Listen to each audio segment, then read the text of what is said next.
What do you think that other countries think of America? You know, when they see us on TV, like, what do they think?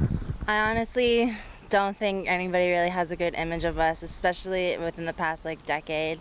Like for example, like Borat, like that was like a good example of what America is now, and it's actually really embarrassing. I don't think they view us very kindly. I would say for sure that what you see on TV, I kind of feel like you get this idea that Americans are just crazy Christians trying to save the world kind of thing. Okay.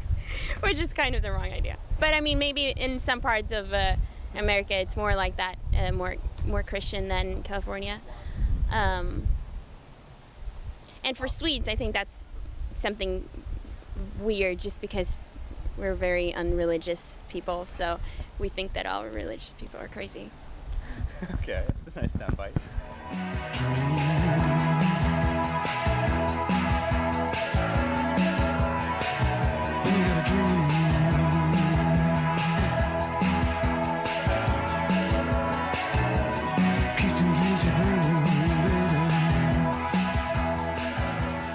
The question is, what does the next president have to do to restore the damaged image of the United States?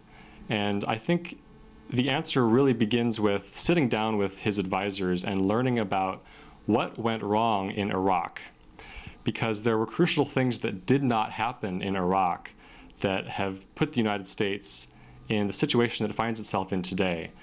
Mainly having to do with the fact that the military commanders on the ground in Iraq have been saying for years that the solutions to Iraq's problems are not military, they are diplomatic. They have to do with resolving internal conflicts over who controls the opportunities for violence, in other words, state monopoly on guns, and also who controls the resources.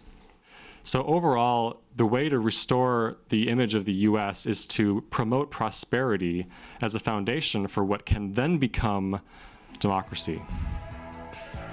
I think that one of the best ways we could improve our image is giving more international aid to countries who need it, and being less eager to go to war with other people.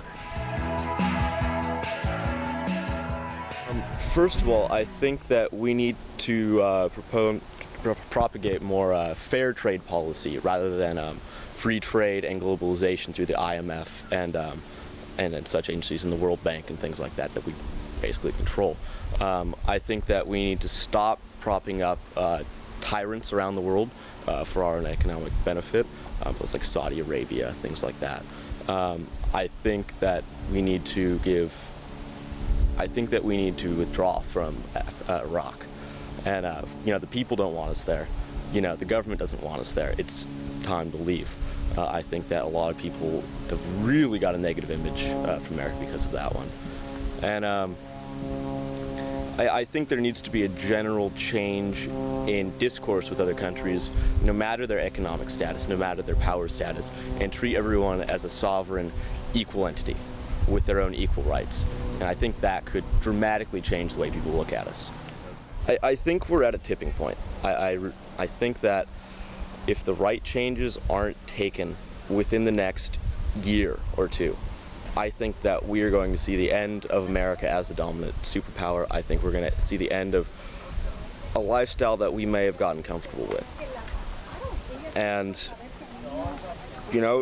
we as a country need to think about the direction that we're going in. We need to really take a hard look at ourselves and the rest of the world, and we need to start, we need to get on it. We could improve, I don't know, maybe, I want to say if we do less with our military, like cut back from our defenses, because that's like where we're spending a lot of money as our defenses. Cut back and then have it go towards other things, and we can focus on other things and not trying to fight different wars that are breaking out through the entire world. I'd probably put it more towards, I don't know, like, I'm really into schooling and then the childcare and healthcare and I don't know. I almost want to do it like they do in Europe, where they have really intense taxes, but you get hospitals free and all that shit. That'd be nice. I think a lot of the reason why America has a tattered image in today's world is first off, we need to be more diplomatic. We need to be talking more about what's going on and not so focused on economics and the financial reasons of why we're doing everything. So, for example, with energy, how America is dependent on foreign oil in the Middle East, we really need to become sustainable within our own country and figure out means of how to do that and make sure that our leaders are proactive in this and that it's not only talk and that they actually take some action and we figure out what we're going to do. And especially, I think it's important to look at other countries as models of how they've utilized their energy and really find an effective means for us to use. Well, first we'll have to, start talking to other countries and be like, well, the foreign affairs that have been going on, we'll have to talk to everyone and make sure that we're on straight levels with everybody, because how it is now, I mean, it's like we try to push people around third world countries, and we're fighting in Balkans and all the other places, secret wars that no one knows about. And I just think that if the America we can be like we were in the 40s and the 50s, where everyone loved us, we can do that again with the generation that's growing up now and that's here at college right now. I mean, that's what I think. Actually, I think no matter who's president, there's going to be much greater willingness to work with, to try and achieve goals rather than to go our own way, do our own thing, and do with what's called the coalition of the willing. I think that, again, whether McCain or Obama win, I think both of them see the situation and realize that it hasn't turned out to the advantage of the United States. It would be silly to continue a policy that's hurt us rather than helped us.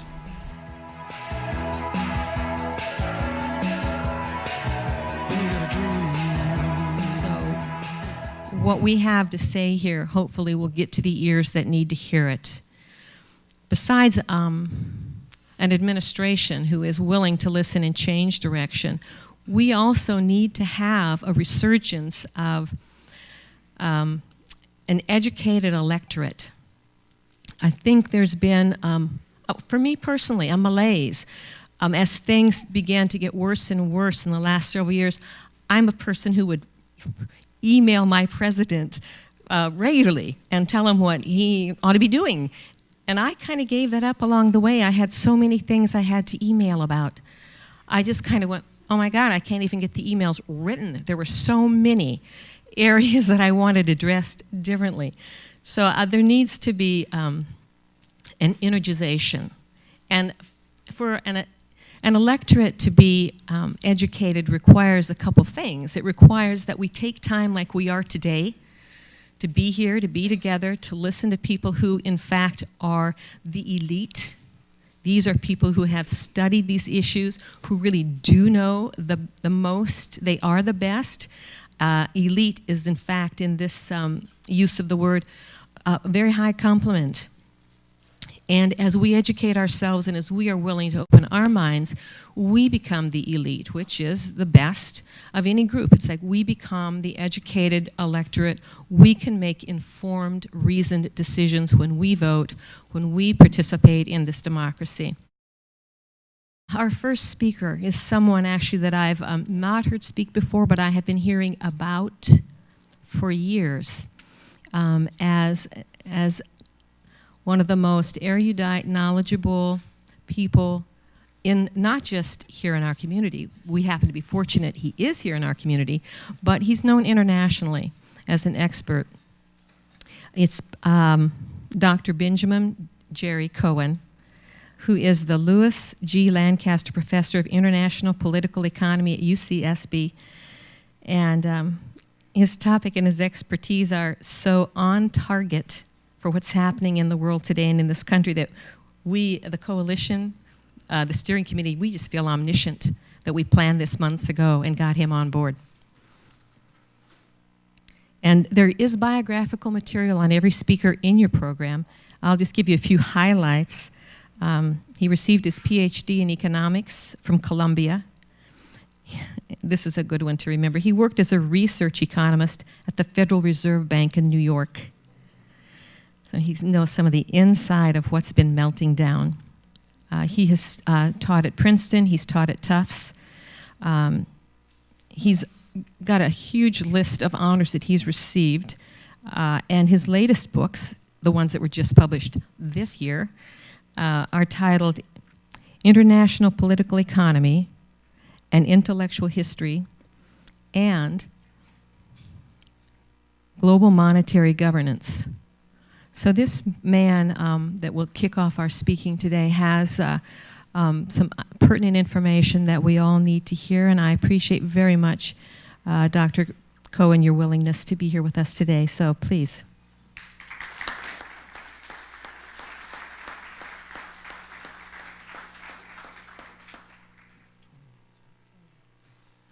Thank you very much, Julie, for those really very flattering introductory remarks. I'm just sorry my parents couldn't have been here.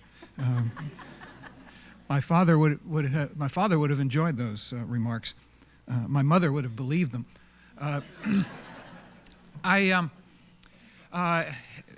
When Peter Hasland was good enough to invite me to speak here today, I asked him, well, what sort of an audience can I anticipate? Because it's good to know what one can expect. And he said, you can expect an audience that's both very well-informed and highly enthusiastic. Well-informed and highly enthusiastic. That's great. I look forward to our session. It also reminded me of an experience I had back when I was in college when I went to hear a talk that was advertised, The Problem of the World. I thought, okay, that's a shortcut. I'll find out what it is. I went, a man got up and he said, the problem of the world is humanity. And humanity has two issues. In those days we would say problem, today we say issues. Had two issues, ignorance and apathy. Ignorance and apathy. And then he sat down. You know, I wasn't quite sure. Maybe I missed something, so I turned to the fellow next to me and I said, what did he say? And the fellow next to me said, buddy, I don't know, and I don't give a damn.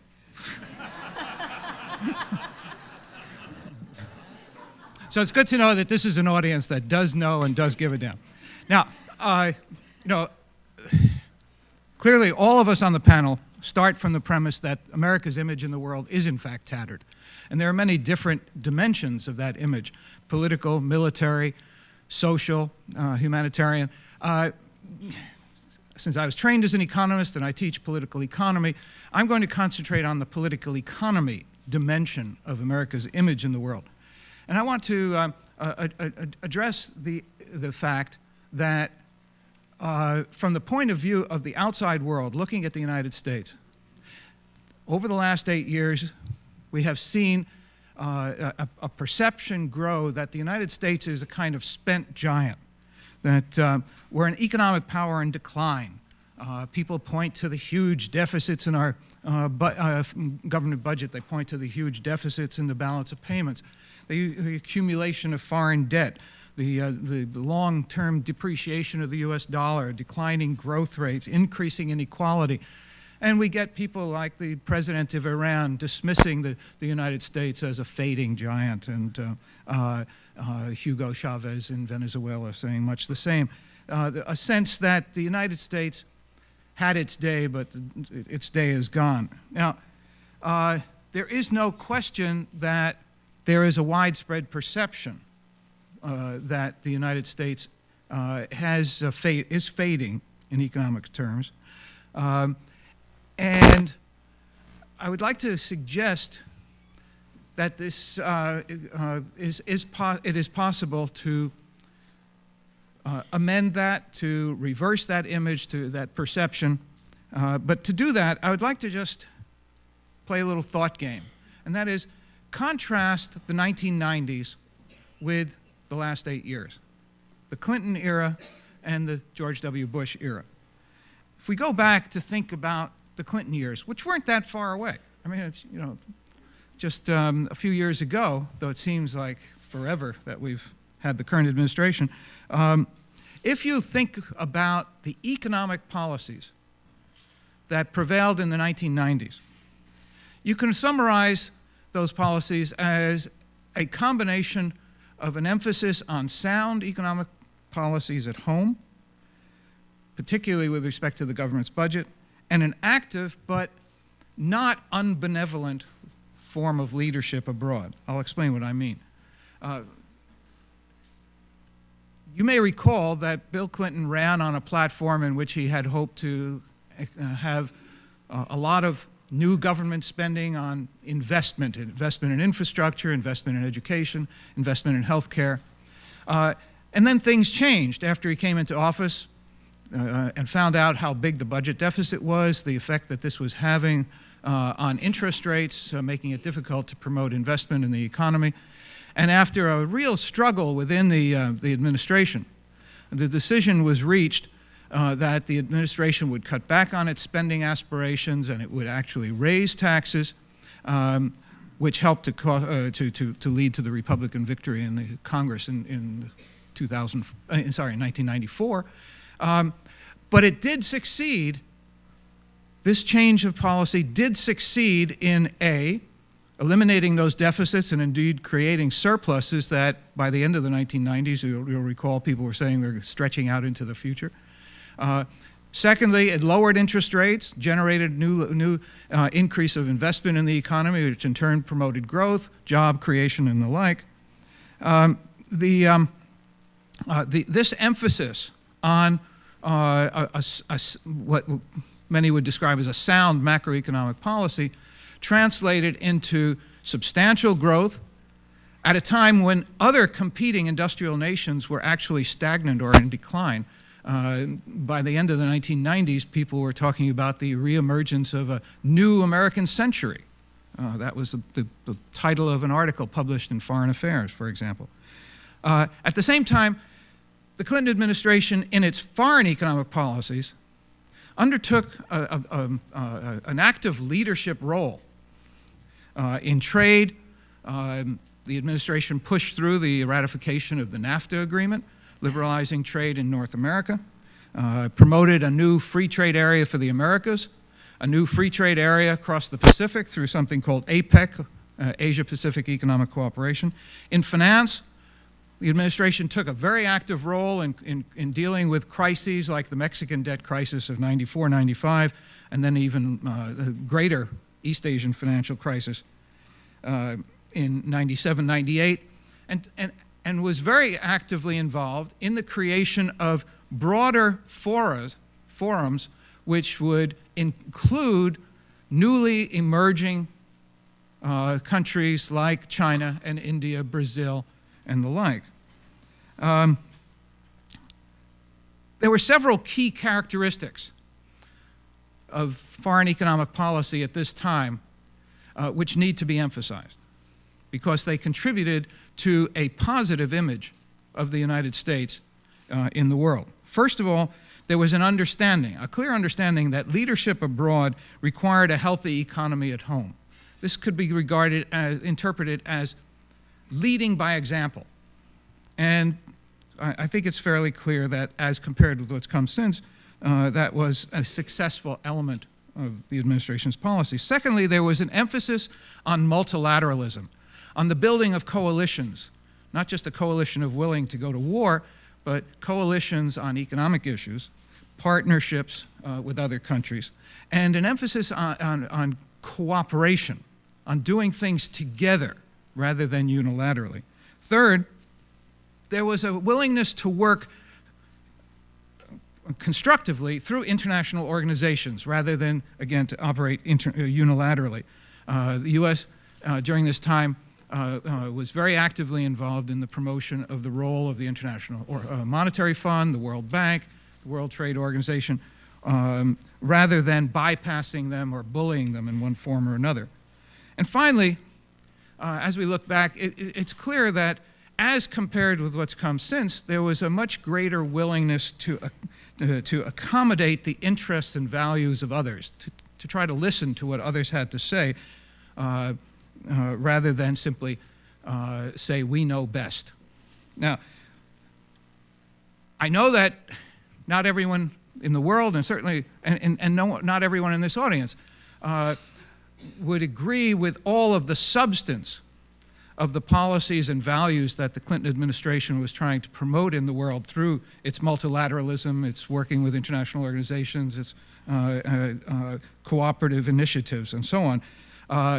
Many felt that this was an administration which was trying to promote a particular type of market economy, a form of globalization which operated to the disadvantage of many poor people around the world.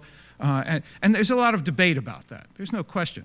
And it was certainly manifest in 1999 when the administration tried to initiate a new round of trade negotiations under the auspices of the World Trade Organization at a meeting in Seattle. And you'll recall what happened, the famous Battle of Seattle. Recent film covered that. Obviously a lot of debate can be had about whether the values and interests that the administration was trying to accommodate were in fact the best from the point of view of poor countries or from the point of view of the development process in other parts of the world and so on. Nonetheless, one has to acknowledge that there was, as compared with what's come since, there was a sense that that the United States government projected that while it accepted the role of leader, that it indeed enjoyed the role of leader, that it accepted the notion that leadership involves responsibility and not just privilege.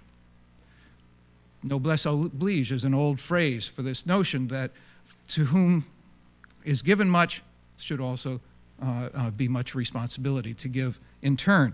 And there was a sense in which one could see that this was a country that accepted that leadership involved responsibility, involved the need to compromise, the need to make concessions, the need to offer assistance, and not just bludgeon or bully others. Now, I think it's fair to say that there has been a degree of contrast between the Clinton period and the last 8 years. Those of us with long enough memories to remember back to the presidential debates in 2000, you may recall George Bush very persuasively arguing that what the United States needs is a humble foreign policy. Remember that term? He said, a humble foreign policy. Well, that didn't last very long. The fact is that once in office, George W. Bush undertook policies that could be described as anything but humble. And the results are quite obvious. The economy is clearly less healthy. Even before the current crisis, it was clear that the economy was less healthy. Inequality had grown, not declined. Budget deficits had replaced surpluses, and we now have the largest deficits in U.S. history, not only in absolute amount, but as a percentage of the gross domestic product, the standard measure of the size of an economy. This is an administration that has put much more emphasis on unilateralism than on multilateralism, on asserting American interests and values rather than working cooperatively with others and seeking to accommodate theirs, bypassing the international organizations as much as possible. During this period of time, the World Trade Organization has been continuing to work on a round of trade negotiations, but without much help from the United States, which instead has been emphasizing bilateral or regional trade agreements where the United States, as the big partner to small countries like Panama or Dominican Republic or Colombia or Peru, that the United States can extract more advantage than it can in the broader multilateral setting of the World Trade Organization. It's clear that this is an administration that has been much more preachy, much more assertive about U.S. values rather than tolerant of other points of view. And all of this, of course, from a president who said he wanted to have a humble foreign policy. And then, of course, came the current crisis. And I could go on, as I will later today at another meeting. I could go on and talk about the crisis for some time. Suffice it to say that there has been a relatively big divide between what the central bank has done, Ben Bernanke and the Federal Reserve, and what the elected government has done, led by Henry Paulson at the Treasury. Ben Bernanke, a student of the Great Depression, responded very early and very constructively and has done everything that a central bank could be asked to do in this current crisis. Henry Paulson, on the other hand, procrastinated, toyed around with a variety of ideas that nibbled at the edges of the problem but didn't really get to the core of the problem. And it is clear now that what held him back was ideological commitment, a commitment to avoiding, to the extent possible, direct government intervention or direct government ownership in the financial sector.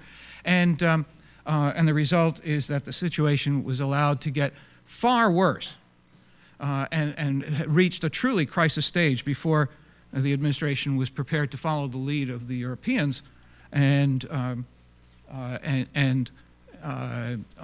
undertake measures that would directly recapitalize banks in exchange for government, partial government ownership. Now, we've reached a point, therefore, that all of the positives of the 1990s have turned into negatives over the last 8 years, with the result that there really is, even apart from what people perceive of the United States in terms of military aggression in the Middle East or in terms of other issues around the world, in terms of economics, it's clear that the image of the United States today is the economic image of the United States, the image of the United States as an economy and as a leader in world economic affairs leaves much to be desired. So what can the next president do? I would emphasize, and I always have to be sure, I've often done this to my students, I want to emphasize 3 points. So I always have to stop and check how many fingers I've got. I want to emphasize 3 points. 3 points. Okay. The first is that, once again, we need to restore the health of the domestic economy. Even apart from any concerns about foreign image, it's clear that we need to restore the health of the domestic economy, which is, obviously for the next year going to be in very sad shape. But if we're going to have any impact on the image of the United States as an economic power, we have to lead by example. We have to show that we know how to maintain a sound and healthy and growing economy, not one that rewards the rich at the expense of the poor. Secondly, we have to reaffirm the role of the international organizations, the IMF, the WTO, the World Bank. On trade, we have to make a new commitment to completion of the current round of trade negotiations.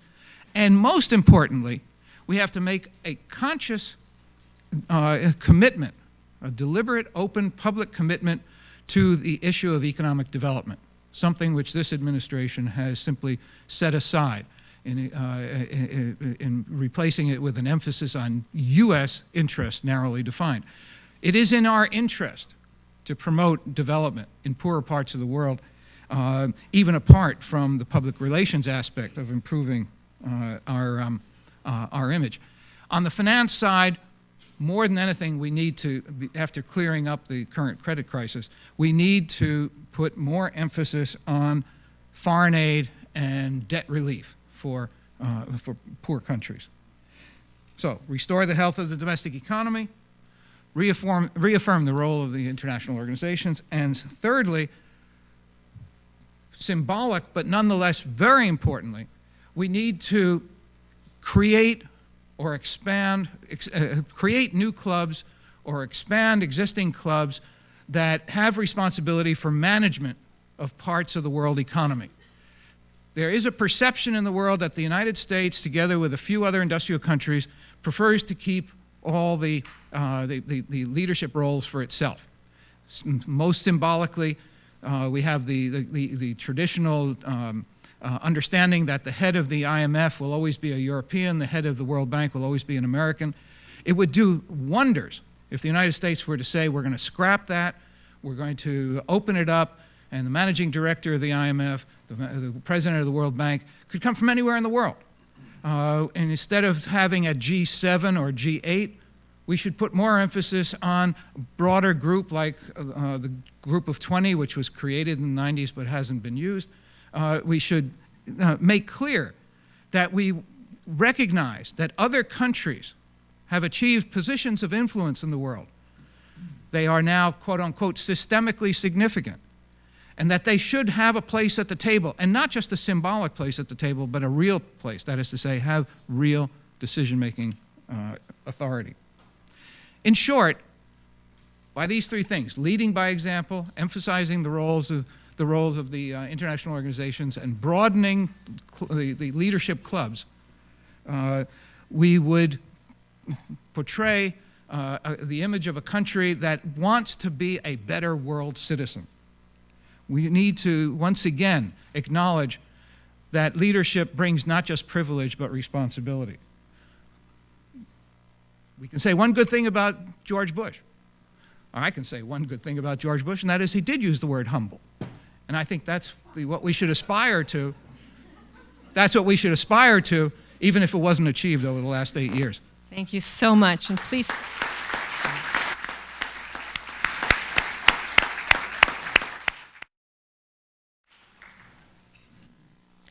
Our next speaker is Stan Roden, who was trained as an attorney, but he left that field and a lucrative practice in order to be retrained and to function as a mediator, which is where his heart has led him. And as a leader with the Human Rights Watch in Santa Barbara, he's very well prepared to speak to the human rights issue. He has expressed the opinion that conflict management is more of a challenge than the practice of law. And I think, Stan, you would agree with me that the reason that we went to the moon first instead of achieving world peace was just because it was easier. Please, Mr. Roden.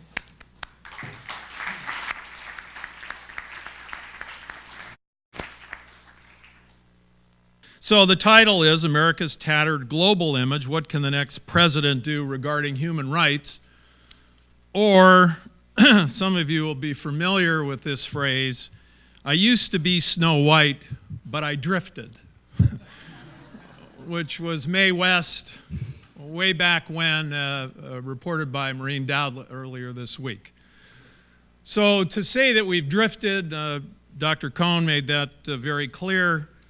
But I did want to steal a line from Peter Haslin's excellent article in The Independent online that you can see if you haven't seen it yet, as painting the picture of a 9-year-old boy coming through the New York harbor, looking at the Statue of Liberty, and thinking and imaging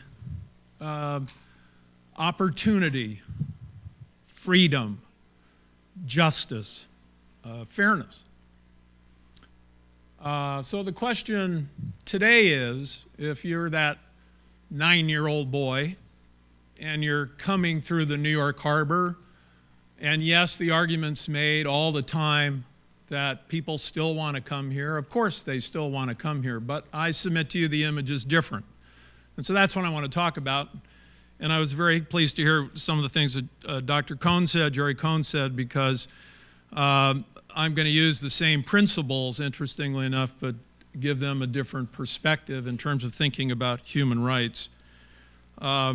Just uttering the words, just as you think about them in terms of Guantanamo, which I'll talk about a little later, what's happened in Iraq, what continues to happen there and in Afghanistan and lots of other places around the globe, what happens in Darfur, are all problems that we share. And when I say we, I mean we, you and I sitting here, the people of this country, and we've lost sight of this sharing and this cooperation that's necessary to tackle problems that affect us. So I want to start first at the beginning. It's certainly not the beginning of the thought, but the beginning that most of us think of the growth of the human rights movement, just to give a little bit of background. And that, of course, is the Declaration of Independence. And I could go on and on about what led up to that, but we don't have time. But for those who haven't read it lately, it starts out, we hold these truths to be self-evident that all men, all people, are created equal and they're endowed with inalienable rights.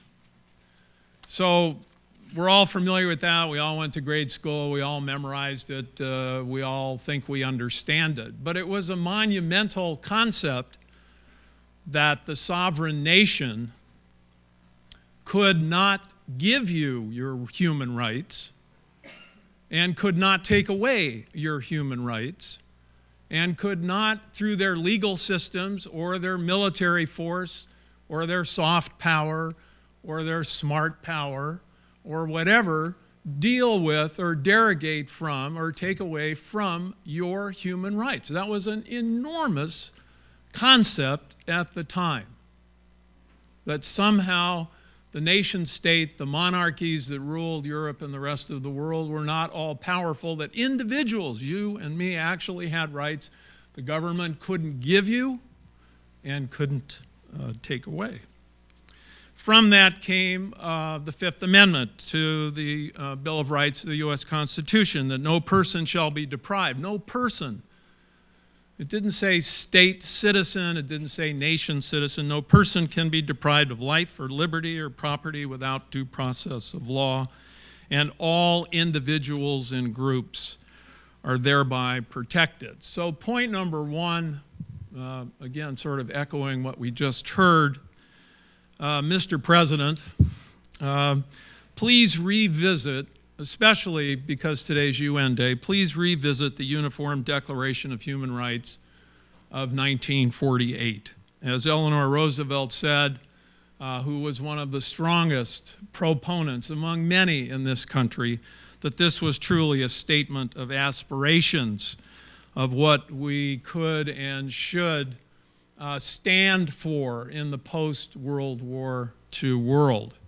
Article 1 of the UN Charter says that we have an obligation, we the countries of the world and the people within those countries, to promote and encourage respect for human rights. Article 55, that higher standards of living and universal respect for and observance of human rights and fundamental freedoms for all without distinction as to race, sex, language, or religion, and Article 56, which imposes on every nation state in the world the obligation to carry out that intent. The preamble to the preamble to the Declaration of Human Rights is worth mentioning at this juncture just for the moment. Quote, whereas recognition of the inherent dignity and of the equal and inalienable rights of all members of the human family is the foundation of freedom, justice, and peace in the world. 2, whereas disregard and contempt for human rights have resulted in barbarous acts which have outraged the conscience of mankind, and the advent of a world in which human beings shall enjoy freedom of speech, freedom of belief, and freedom from fear, a point I'll come back to in a moment, and want, that has been proclaimed as the highest aspiration of the common people. So from that, develop the conventions, from the Declaration of Human Rights, develop the conventions which protect political and economic rights, but social, cultural, and educational rights. And I'll take the zing out of this, the United States has never ratified the latter. Some 65 years after the fact, we have never ratified the latter. So what are these rights? Well, just quickly, the rights of liberty and security of the person, the right to be free from slavery and torture, the right to be free from discrimination, arbitrary arrest, I'll come back to Guantanamo in a moment, interference with privacy, the right to vote, and have your vote count, actually, the right to peaceable assembly, the right to religion, and the right to marriage. Secondary rights include the right to own property, the right to work, to have an adequate standard of living, and the right to education. So, how do we shift the thinking that got us here and not just the last 8 years, but over a relatively long period of time, back to the thinking that led to the development of the United Nations after World War II, and the thinking that led to the adoption of the Universal Declaration of Human Rights, and led to the various conventions thereafter which espouse the view that we don't just live in a US-centric world. And so, Mr. President, we need to shift from the US-centric thinking process to a post-World War II mentality of a cooperative worldview, which I think is what Dr. Cohn was saying just a few moments ago. Here's the LA Times in an editorial the day before it made its, in looking back on it, historic endorsement for president. Quote, "This nation possesses more military might than has ever been assembled under any flag, but Osama bin Laden still wanders free, which must be a testament at least to the limits of military power." And obviously we have lots of examples of the limits of military power. Quote, "This country's truest strength is not its force of arms, but its ability to inspire and to lead." That was October 1808. What you hear on the campaign trail is a lot of conversation about, yes, a recognition that military power has its limits, but soft power or smart power is the real answer, which is another way, in my view, and this is only my view, of imposing American values on other cultures, whether they want it or not, at any cost and any price to advance American interests, which I also think underscores something you just heard a moment ago from Jerry Cohn. So I'd like to read you a short passage from Dr. Richard Rubenstein at the George Mason University in Washington, D.C. that my wife and I were lucky enough to hear at the University of Montana a few weeks ago. And he spoke to this very point, that militarism on one end and soft power on the other end are just simply forms of exercising power to manipulate other people to do your bidding or to bend to your will. And here's what he said, using a biblical reference, which I think is interesting. "The first requirement in a new world order is the urgent need to develop analytically sound, imaginative, and practical alternatives to the neo-imperial models of world order. In the U.S., which does not like to recognize itself as an imperial power, this is not a task which either major political party finds congenial, especially in an election year. My fantasy," and he's on apparently on the Obama Inner Circle Committee, "my fantasy is to convince President Obama or his advisors that the old imperial model is utterly bankrupt and that soft power or smart power do not represent new approaches to global power. In the time of the prophet Cyrus the Great of Persia, who allowed the Jews and other captives to return to their homelands, represented soft power. But Cyrus's successors, challenged by rebels throughout their empire, returned to the vicious repressive tactics of the Assyrians and the Babylonians." Quote, "Soft power is not the opposite of violent power. It is a phase in the development of empire which inevitably gives way when push comes to shove to violent repression." So in my way of thinking, we need to shift back to the thinking that led to the development of the United Nations and to that cooperative attitude that, yes, we'll protect our own interests, but there's also a larger fabric to play on, a larger worldview that doesn't require an imposition by force of American values. So recommendation number one, Mr. President, close Guantanamo. Now.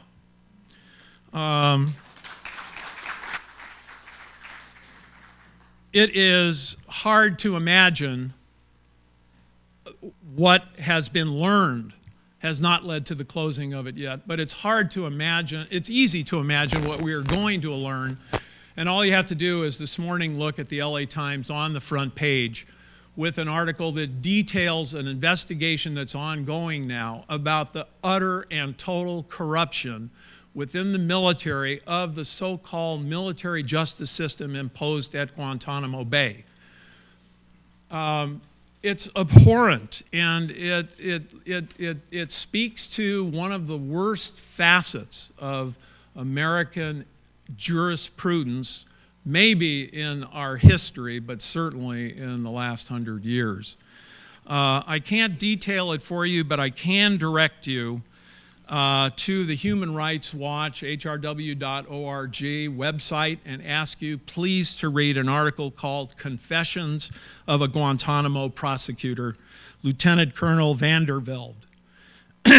He was a very conservative, a JAG officer assigned the duty of prosecuting some of the more difficult terrorist cases at Guantanamo. He's now resigned. And his story, which hasn't been told fully, but he turned over emails to the investigator at HRW, reads like a horror story of something from Kafka's novel. Mohammed Jawad, the person being prosecuted, who was age 16, was picked up on the battlefield and accused of a crime of trying to kill U.S. soldiers. And I'm not trying to minimize that, and if he's guilty, he ought to be prosecuted and punished.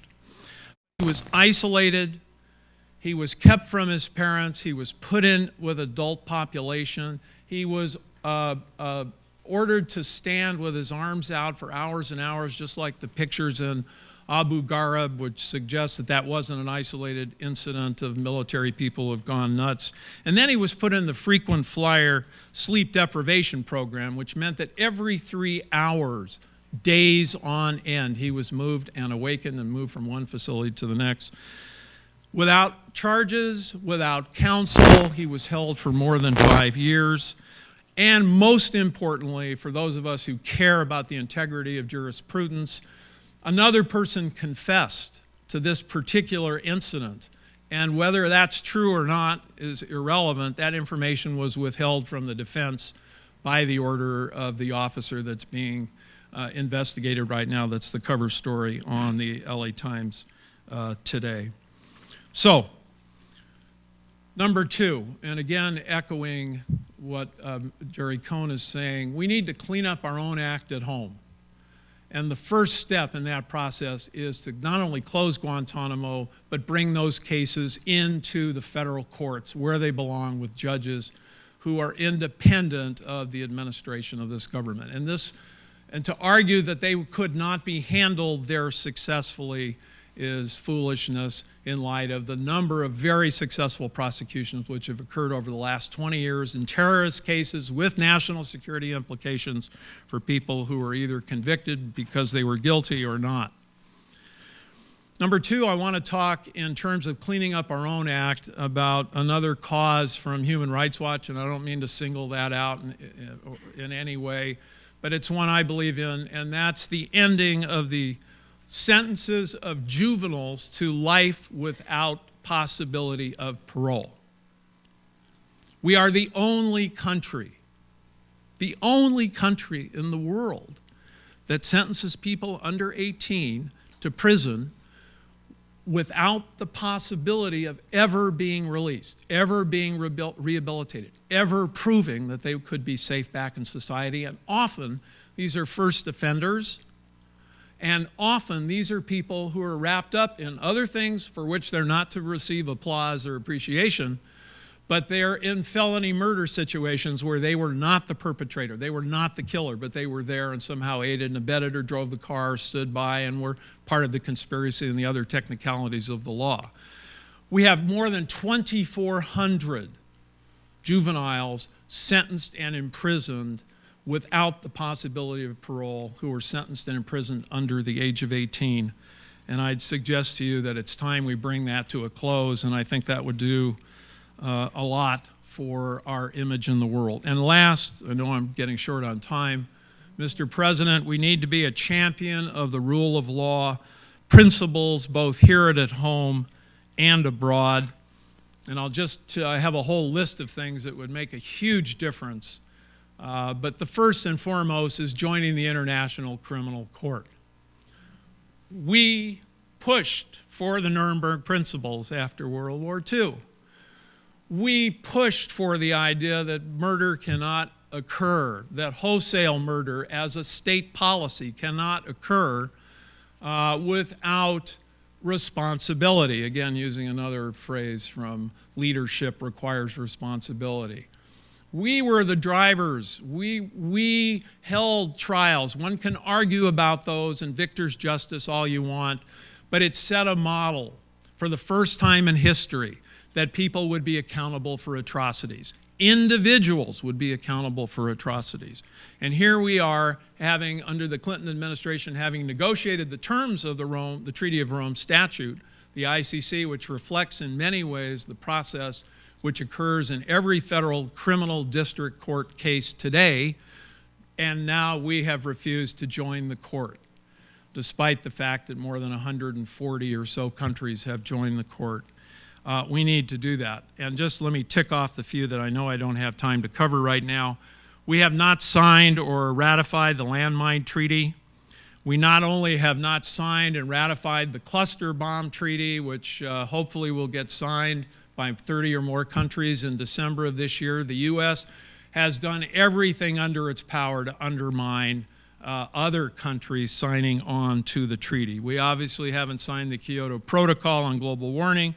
We have never signed, catch this, the Convention on the Discrimination Against Women, which only Iran, Sudan, and the USA have not ratified. We have not ratified the Convention on the Rights of the Child, which only Somalia and the USA have not ratified. And we have not ratified the Convention on Economic, Social, and Cultural Rights, despite the fact that more than 142 countries have done that. And I obviously don't have time to go into any depth about the Comprehensive Test Ban Treaty, the Biologic and Toxin Weapons Convention, and the Chemical Weapons Conventions, all out there, all signed by the world community, or by and large the world community, but not the U.S. So, Mr. President, if you want to change America's tattered global image, clean up our act here at home, and shift, in my view, shift our thinking to an attitude of one that's not U.S.-centric, but cooperative in nature, to make sure that we're protected, but also to make sure that we are not in a position of using force to impose our will, but go back to the idea that it's ideas and philosophy which shape people's actions and lead by example. Thank you.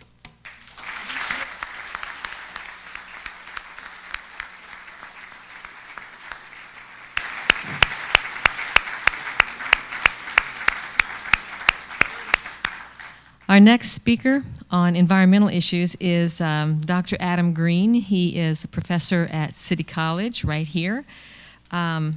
He started the sustainability program here on campus, and it has changed the way the administration and the Board of Trustees are thinking about the growth of this campus. He's been an inspiration to students, to the campus, and he's urging everyone to take a broader view and a more urgent view of sustainability and what each one of us can do. And his passion in this area has made a real difference for our community. His fuller bio is in your program. And Dr. Adam Green, thank you so much. Please. We have to acknowledge where we are today and the example we're setting for the world. I think you're hearing that a number of different times today in the talks. One thing to keep in mind is there you are on the globe. The one thing you don't see are political boundaries. That has been noticed now by astronauts going into orbit, yet we, for whatever reason, seem to think that those political boundaries are somehow important ecologically. They really actually aren't. We have a U.S. or a world population that's now hit about 6.7 billion. The United Nations estimates that we'll quickly get to 8.9 billion. And just to give you a sense of what that means, that's another China and India to today's world. One of the things we simply have to come to terms with is that we are already beyond our carrying capacity. This is not something that we're looking towards reaching. We have actually already surpassed it. When you measure what is called the ecological footprint, which is the amount of resources used and waste produced by individuals, you add that up globally, we are already using more than what the world can sustainably produce on a yearly basis. The data from 2003 is that we're already at 125% of that biocapacity. So by now, we're clearly over 130% of that biocapacity. That means we are living in debt. If you maintain this sort of behavior where you're living above the biocapacity, you actually start to degrade the very biocapacity upon which your society depends. Mathis Walkernagel, unfortunately you can't see the quote, but I'll give you the idea here, has stated that that is basically the entire human population living on a credit card, and we're in debt. This is not good behavior. This is unfortunately now what the world actually looks like. If you want to know why it is the United States is not being looked at favorably by other countries, it's no real stretch to realize that we're the big bloated bully over here on the top left, and we're as a result using up the majority of the world's resources with a very small percentage of the world's population. The wealthiest 20% of the world now uses 86% of the world's resources. If you look at credit and debt, you can see that the countries in red are the ecological debtor nations, not just economically, but ecologically. This means that we, in order to maintain our population, the resources that we use, the waste that we produce, we have to be taking those from other countries and exporting our waste to other countries to deal with it. We are basically a part of what they call the tragedy of the commons. Garrett Hardin of UCSB stated this eloquently back in the 1960s. We have exported our cost to the rest of the world in the form of water pollution, oceanic fisheries collapse, climate change, and a number of other issues. We are not paying the true cost. If you look at the behavior of the United States, you can see some things that just don't make sense. The benefit, of course, here, these are things that we can change. Chris Jordan has done a great set of artistic photographs showing what it looks like when 60,000 plastic bags are used every 5 seconds in the United States. 1.14 million brown paper supermarket bags every hour. 106,000 aluminum cans every 30 seconds. 426,000 cell phones retired every day. 410,000 paper cups every 15 minutes. 30,000 reams of office paper representing 15 million sheets every 5 minutes. Energizer batteries, if you were to just put them at scale on a print for what is used in 1 year, it would be 26 feet high by 146 miles long. 2 million plastic beverage bottles every 5 minutes. We are using resources so rapidly and expecting somehow that that's going to continue. It is simply living in denial. Our economic system is based off unlimited resources. That does not work. It is a failed system. 38,000 shipping containers go through our ports every 12 hours. If you want to know why we're possibly in $2.5 trillion in debt to the rest of the world, it's because we're buying stuff from everybody else, and it's having to be shipped into our ports to use. That requires a phenomenal amount of energy, and it means we're highly dependent economically on other countries. On top of all this is the concept of peak oil. We are dependent on fossil fuels. By definition, these fuels are fossil. That means that they go away eventually when you use them much faster than they can be reproduced. Oil is on its way out. There is not a single estimate that puts the peak of oil anywhere beyond a few decades from now, and many are saying we've already passed it. So if we are at peak oil, and you haven't been told about this adequately in the media, then that means all of these systems that are dependent on transportation, global shipping, transportation, food, water, all of that is going to become significantly more expensive over the years as oil supplies decline. At the same time, the U.S. represents 4.5% of the world population, but uses 26% of its oil. We consume over 20 million barrels of oil per day. The country that comes in second is China with 6.5 million barrels per day, despite the fact that they have 4 times the human population. We use 22.7% of the world electricity use and 20% of the world natural gas use. The image on the left here is showing that the United States uses more gasoline than the next 20 countries combined. And then, of course, what's on our horizon, or what's happening to us right now, and is to a large extent a result of this type of consumptive behavior, is climate change. The IPCC report has become very clear on this. Climate change is happening. There's no debate any longer that it is happening. And there's a very high likelihood that it is human caused. They have a 90% certainty now of that. If you look around the globe, you're seeing warming temperatures globally. You're seeing an increased temperature that's above what human civilization has adapted to over the last 1,000 to really 8,000 years. The point of climate change isn't so much that the globe won't survive in some way, shape, or form. It has been warmer before. There have been shifts in climate. The fact of the matter is if you look at the data, human civilization started settling in agriculture and settling into cities about 8,000 to 10,000 years ago. That happens to correspond to a very steady part of the climate. We are pushing it out of that steady state. We are pushing it into a system that is not conducive to our own survival. And it's happening at a rate faster than previous climate changes, so that human society will have difficulty adapting, but even more so, other species will have difficulty adapting. So it's not just the fact that it's warming, it's the fact that it's warming so quickly. One of the great challenges we are going to face as a globe is that we are going to have to decrease greenhouse gas emissions. This is from British Petroleum saying half during a time period. It's actually now being predicted to be 80 to 90% during a time period when population is expected to grow by about 2.5 billion, energy demand is expected to double, developing countries start moving up the food chain, and we become an increasingly urban society. This isn't something that's going to go away. It's not something that should be put on the back burner behind the economy.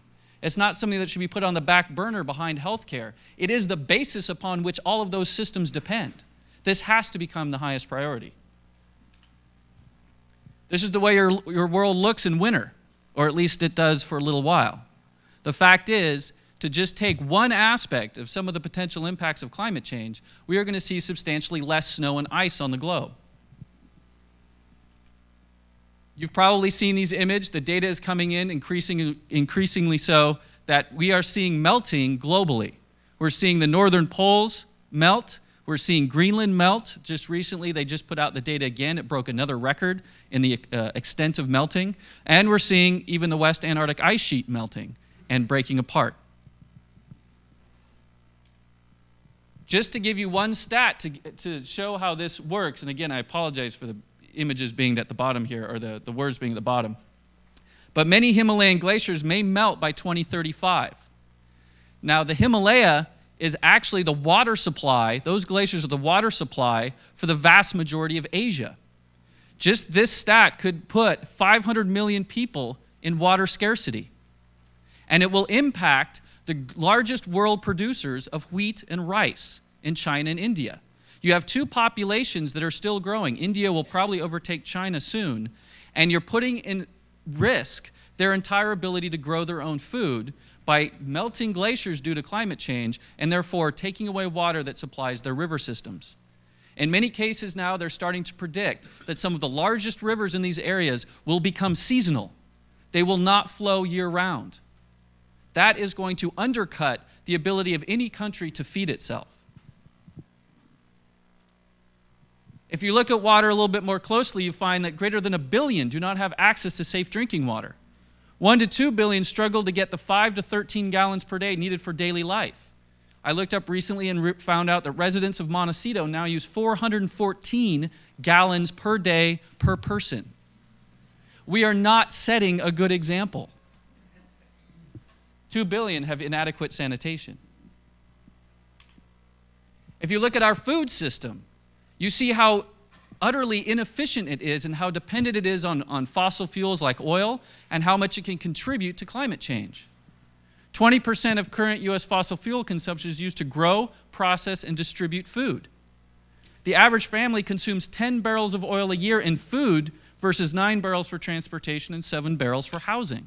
It's really one of our most significant uses of fossil fuels and one of the most significant sources of greenhouse gas emissions.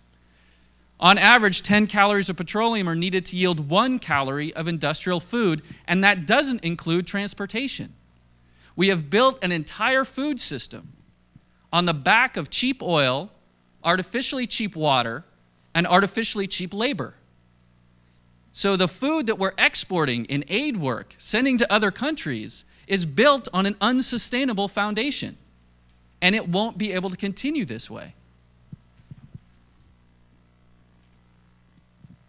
If you look at the number of mal and undernourished is now approaching 1 billion. It has gone up substantially in the last couple of years. This is out of the United Nations recently. This is a family in Chad. There's a photographer that actually went out and visited families in a variety of different countries, took photographs of them and what they ate in a week. This is the food for a week for this family. At the same time that you have 1 billion mal or undernourished, you have now nearly 1 billion that are obese.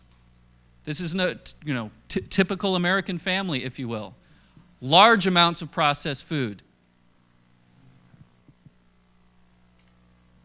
We consume 190 pounds of meat per person per year. That's half a pound a day. Livestock now uses 30% of the Earth's entire land surface and 33% of arable land, primarily for feed. Livestock production generates more greenhouse gas emissions than the entire transportation sector. And that's primarily due to the fact that they release large amounts of methane and nitrous oxide that per molecule are more potent at trapping heat in the atmosphere than carbon dioxide. 70% of our corn is fed to livestock, and worldwide 80% of all soybeans are used for animal feed. Producing 1 kilogram of beef can consume 16,000 liters of water. And raising a calf to steer takes 35 gallons of oil. Does this create an example of health for us with our diet? $1 can buy 1,200 calories of potato chips and cookies, but only 250 calories of whole foods like carrots. It can buy 875 calories of soda, but only 170 calories of fruit juice.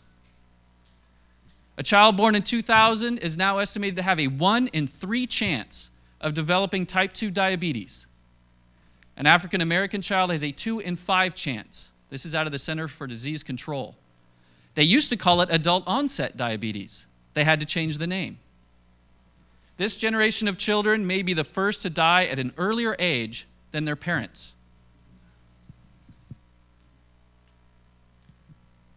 And now we want to start turning agriculture into fuel for our cars. We want to start subsidizing corn-based ethanol because the corn lobby is so powerful in this country that we have so much excess corn, we need to find yet another place for it. So we want to start turning it into a fuel to fuel our automobiles. We are looking in the wrong direction. Rather than try to continue to change from fossil fuel energy into biofuels to maintain the current status quo of the use of the car and the current energy demand of the United States, we have to start looking differently. We have to start looking at conservation. But instead, you're hearing about subsidies for corn, which is trading food for fuel. Every acre of corn we take out of production for food, some other country around the world puts another acre into production to create that supply. In many places, that means they're cutting down forests to do that. There is a carbon debt that's created globally as a result of this transition. If you just look at the amount of fuel that's produced by corn from an acreage of corn, that requires a phenomenal amount of fertilizers, herbicides and pesticides, irrigated water, transportation, and processing, you're actually, in some cases, you're a net loser in greenhouse gas emissions. Add to that the carbon debt associated with the land exchange to other countries, and that debt becomes even greater. What we've seen recently is because we are now tying our food system into our energy system, you're seeing an increase in cost per bushel of corn that is actually driving world food prices up and creating a problem for people in other countries just being able to eat. When a bushel of corn went from $2.50 to $4, you had people basically starving in other countries because they couldn't afford corn tortillas. We have an integrated system. We have to start looking at it differently. But there is a different way to look at it. This comes from the cover of the book, A Permaculture Design Manual. The idea of permaculture is to just change our ethics. Earth care, people care, fair share. It's as simple as that. Everything that we are dependent upon is nested within the environment. Our entire economy is dependent on a functioning environment. We have to put that as our highest priority. The functioning of our ecosystems is essential to the future of human society. We have to make sure that we are preserving that. Not only do we need to preserve what is currently left, we have to rehabilitate what we have already degraded. Our agricultural land is losing fertility, it is increasing in salinity, and it's dependent on an unsustainable use of fresh water. We have to change the way we do agriculture. Michael Pollan just wrote an excellent letter to the president that was published in the New York Times. Read it. It can't be any more simple than the way he put it. We have to change from a fossil fuel-based farming economy to a solar-based farming economy. We have to stop separating animals off of our farms and putting them on feedlots that create huge amounts of waste, and then putting agricultural crops in another zone that are basically require synthetic fertilizers to provide those nutrients. Recreate the sustainable closed-loop system of old farms and put research money into transitioning from unsustainable farming methods into sustainable farming methods. If we spent the same amount of money on researching organic farming as we currently do researching industrial farming, organic farming would be at least, and probably quite a bit more so, productive per acreage than our current industrial methods, especially in overall food production. Now, if we take that type of model and we start investing again at home and creating a more sustainable system, then we develop a training program. We start training students coming out of this to work in a new green economy. We can change our basic economic status. We can change the level of hope that is felt by people in low socioeconomic status, giving them jobs in something similar to a conservation corps strategy, and transition this economy in a way into a green economy, while at the same time lifting up all boats, as what is termed by Van Jones and the Ella Baker Society. Let us turn this around so that we create training centers to create sustainable systems. Then export that intellect to other countries and import intellect from other countries into the United States, train them in these sustainable methods. So instead of handing them a fish so they eat for one day, train them how to fish sustainably so they can feed themselves for the rest of their lives. It is not a good idea to take over all the agriculture, then ship them grain and expect them and undercut their farming system, driving them off their farms so they can no longer provide food for themselves, and expect handouts to continue in order for them to survive. Go in and teach them how to farm sustainably. Get them back on their own land so that they're doing it in a way that preserves soil fertility, uses water sustainably, and they produce their own food. We can do that. We have something similar to that in the Peace Corps. Let's create the Sustainability Corps.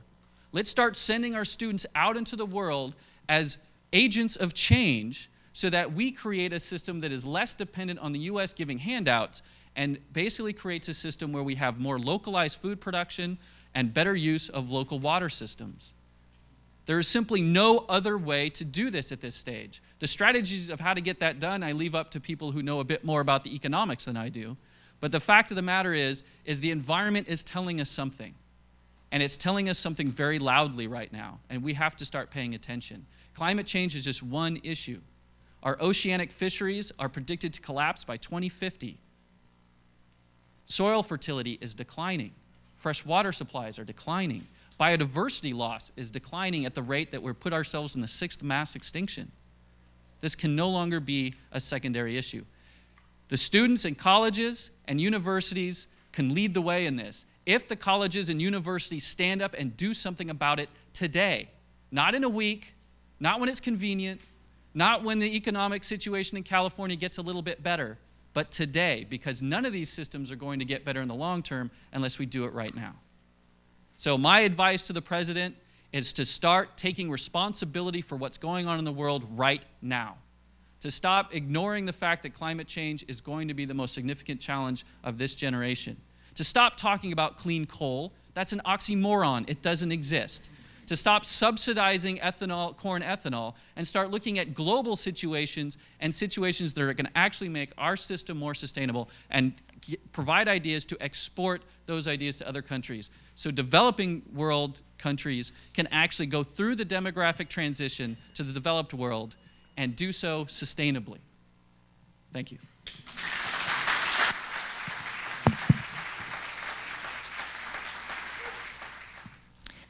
Our final speaker, definitely not our least, the inspiration and hub of the coalition, Dr. Peter Hasland, professor of political science and global studies at City College. He initiated the program of international and global studies and was given the Hayward Award for Excellence in Education in 2005. He's deeply involved in the Model UN, more. I just had to pause on that because he's terrific. Deeply involved in the Model UN program here and seems tireless in his work in the community. Sadly for City College, Dr. Hasland has turned in his retirement papers, and at the end of the spring semester will be retiring after 40 years with this institution. So, Dr. Hasland, thank you so much. Please.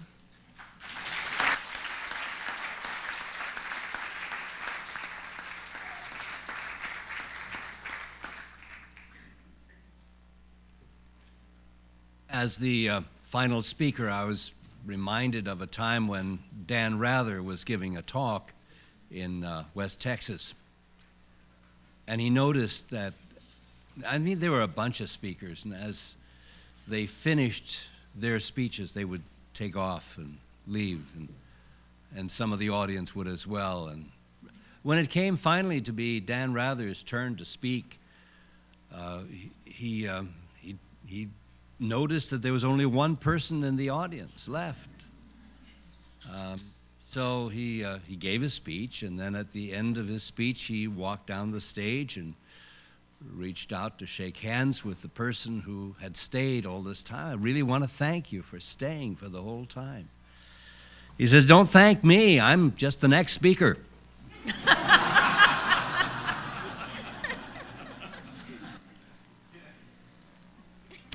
Well, my topic is diplomacy, and I wish it were as simple as the Irish definition of diplomacy, which is the ability to tell a man to go to hell in such a way that he will look forward to the trip.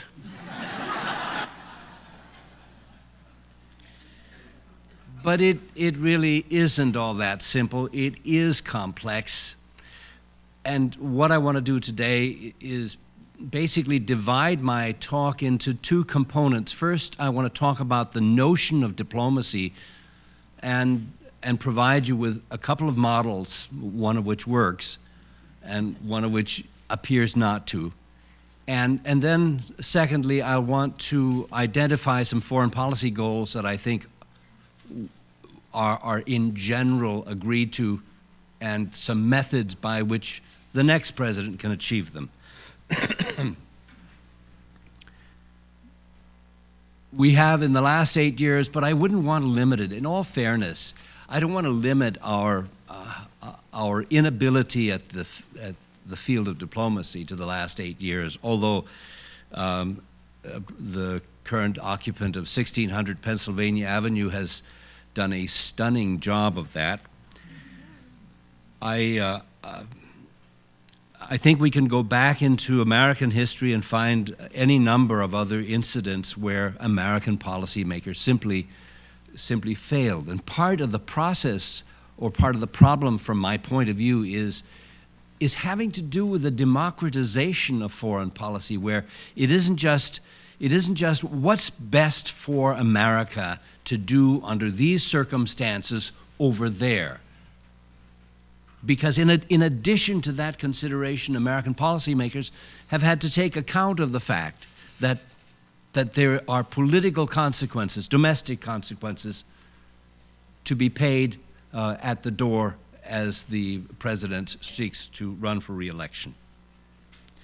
So let me advance on the notion of giving you two types or samples of conferences that were held where diplomacy was supposed to be at work at the end of a major war. And the first war that I want to talk about is a 20-year debacle that took place in Europe at the end of the 18th century and the beginning of the 19th. That is the Napoleonic period.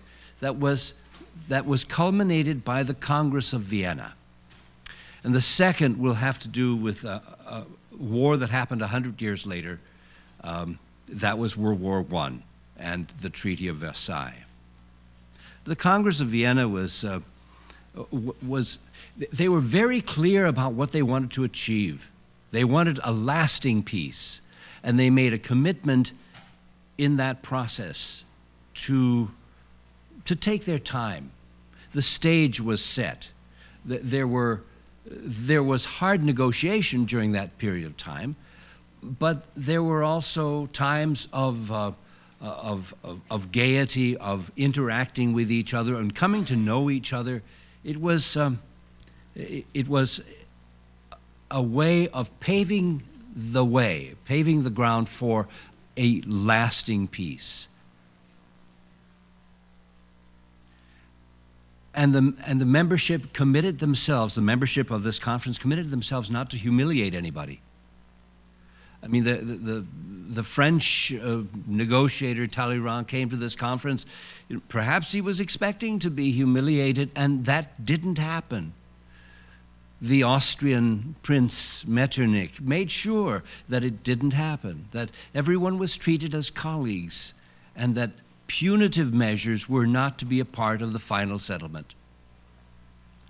The peace that was achieved at the Congress of Vienna lasted for about 100 years, with the single exception of the Crimean War. So historically, that model worked. Compare that to the model that was achieved at the end of World War I, when we had a sea change in the conduct of war, especially expressed in terms of the numbers of people who were killed.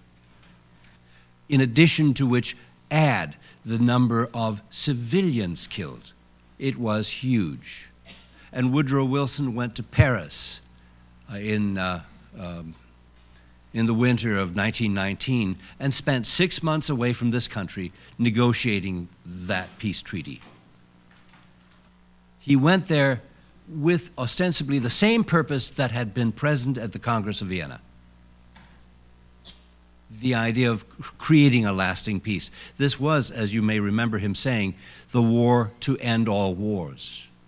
When he got there, the purpose of the conference fundamentally changed from establishing a lasting peace to punishing those who were accused of perpetrating the war.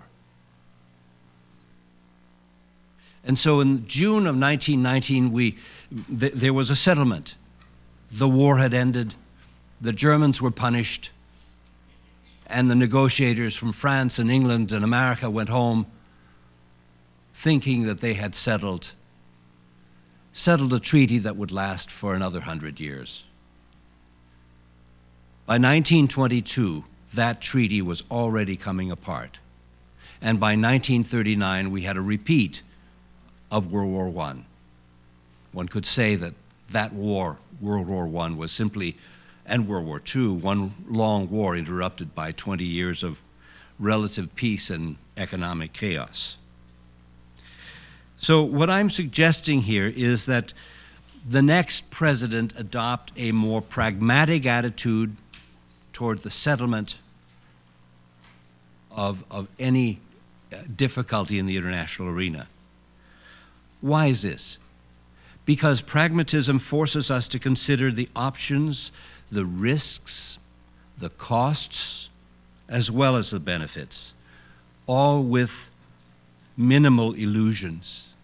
If it can be said, if anything can be said of the present administration, it is that illusions of grandeur, illusions of potential victories have governed their foreign policy mechanism.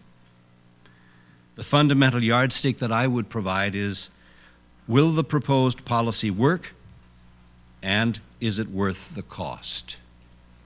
Anything less than that will probably not work. But what happens if we're dealing with evil people? As has often been suggested, that we are dealing with evil people. The administration has advanced, and not just this one. We've had evil used before. There was the evil empire under the Reagan administration. Now we have the axis of evil. Mr. President, stop that. Avoid ascribing normative evaluations to the other side. Assume simply that it is the other side, and they have a different point of view. We can live with that. We gain nothing by accusing them of being inherently evil. Can we, with any sense of justification, assume that our side is the only side that has achieved some ascendancy to the higher moral ground? Is that a viable option for us? I suspect not. I think the other side can also claim a higher moral ground from their perspective. For us not to accept the view that there is a different perspective and it has validity, or at least it has validity from their perspective, robs us of the opportunity to negotiate in good faith. And that has pressed them, their side, into a state of desperation. It was John Kennedy, after all, who suggested to us something that it appears has now been lost. He said, let us never fear to negotiate. The current administration has said any number of times, let us not negotiate with those people because why? Because they're evil. Well, nonsense. I think there are many areas of foreign policy concern, but my favorite three have to do with these. First, we need to establish political and economic stability, starting with the Middle East, but also, as Professor Cohen suggested, we should advance the cause of development. And those of you who are students here should know that in a year's time we're going to have a course on this campus dealing with economic development. Right? Thank you. Secondly, I think we need to create a sustainable and global process for affecting climate change. I noticed that I came after Adam's statement of good news, and I worried a little bit about that. But no one states it more emphatically, and it is such a serious problem that we really seriously have to commit ourselves to creating a process that will allow us to get there. And finally, I suggest that we begin the process of eliminating weapons of mass destruction, especially nuclear weapons. And as I reflect on the value of nuclear weapons in a military sense, they are of such little potential value to us that this in itself could demonstrate our goodwill. It could demonstrate that we're serious about peace. It could save us money, not a bad thing, and we could exercise the leadership necessary to move in that direction. So, Mr. President, I think we should work at building positive relationships around the world on the basis of mutual trust and mutual respect, and that we take steps to cease practices that destroy both. A continued reliance on the use of military force should be recognized as generally counterproductive. Secondly, we need to identify the national interest rationally and as free of illusions and wishful thinking as possible. and we seek to advance that interest with an objective assessment of long-range and long-term risks as well as benefits.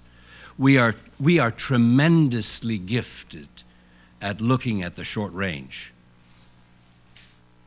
We have so little experience in thinking out into the future of what are the consequences of this particular policy. And frankly, we simply have to change that approach. Third, I believe we need to begin exercising leadership by taking initiatives that matter.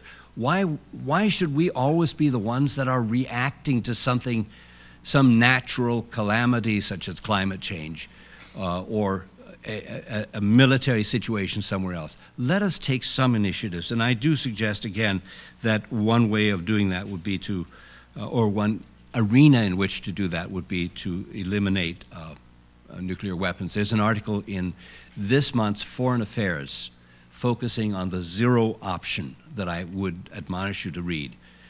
The zero option is, let's build down, initially we could build down to 1,000 weapons each side or any side, holding a maximum of 1,000 nuclear weapons.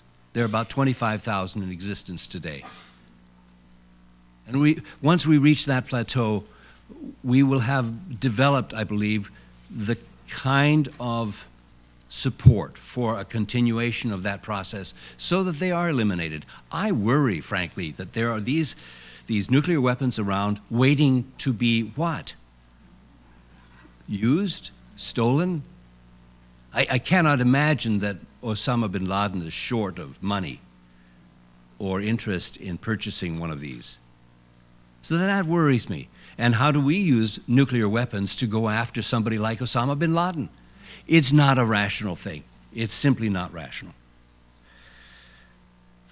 Fourth, we commit ourselves, as Professor Cohen, I think, said, and also Stan Roden focused on, we commit ourselves to working with other people as opposed to using our oft referred to as cowboy mentality and doing things on our own. Unilateral action may be tempting, it is politically expedient, it works well in the short range sometimes, but rarely does it work in the long range, and rarely does it make us any friends. And if we're looking at our global image, it is tattered, and one of the reasons is that we have advanced on so many unilaterally.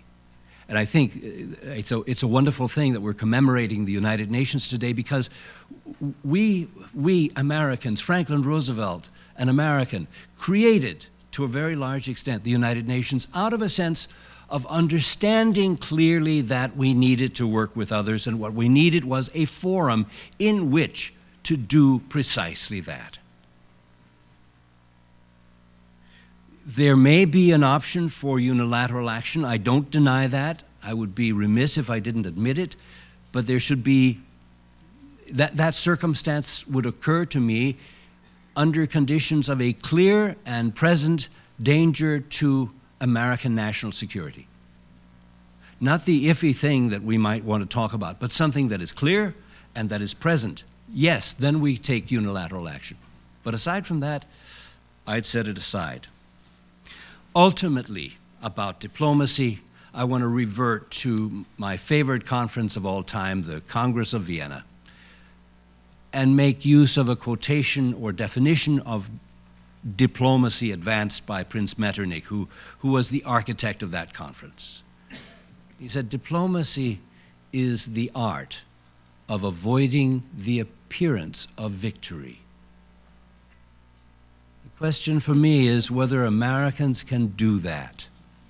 I hope we can, because in that success lies the real power, what Helena Kobel called soft power.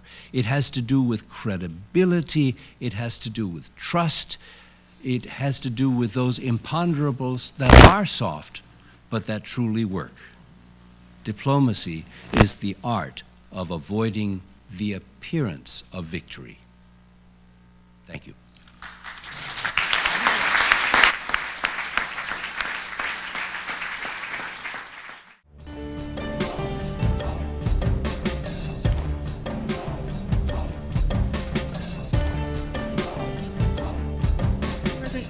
US presence in Iraq is seen as a threat, but at even higher percentages among Middle Eastern countries, the Palestinian-Israeli conflict is viewed as a greater threat.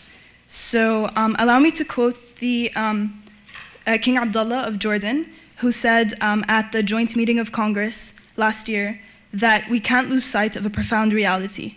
The wellspring of regional division, the source of resentment and frustration far beyond, is the denial of justice and peace in Palestine.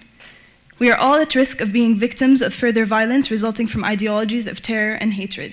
The Palestinian occupation has been going on for 40 years, 60 years of displacement, and recently Secretary General Ban Ki-moon released a statement asking Israel and Palestine to push forward with their efforts to reach a peace agreement. His reports show that between September 2007 and August of 2008, 35 Israelis have died, including 4 children, and 600 Palestinians, including 87 children.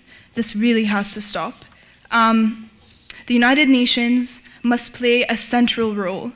As a member of the Middle East Quartet, we need to work towards a two-state solution where Israel and Palestine can live side by side in peace. We need a collective peace treaty and a withdrawal from Arab territories occupied since 1967. I would just like to emphasize that nothing can address America's tattered image more efficiently, nothing can assert its ideals, and nothing can reach us, the youth, more than America's leadership in this particular peace process. As Mr. Stanley Roden mentioned, the 4 freedoms described by FDR, President Roosevelt, we need to bring those into our foreign policy. Also bring humility into our foreign policy. We can't wait any longer. It's at a point where the conflict in the Middle East is almost past fixing. And so I just like to say and hope that the next president realizes the urgency of the situation and recognizes that this is the core of the conflict in the Middle East. Thank you.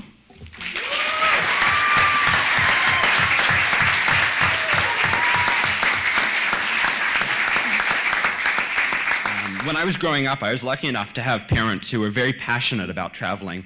I remember spending 2 months in India when I was 4, visiting Hindu monasteries, climbing mountains and wading through monsoons that were waist deep in Calcutta. And before the age of 10, I had been through a lot of Southeast Asia, across many states of the United States and to Europe. And there was always something, though, that I never understood.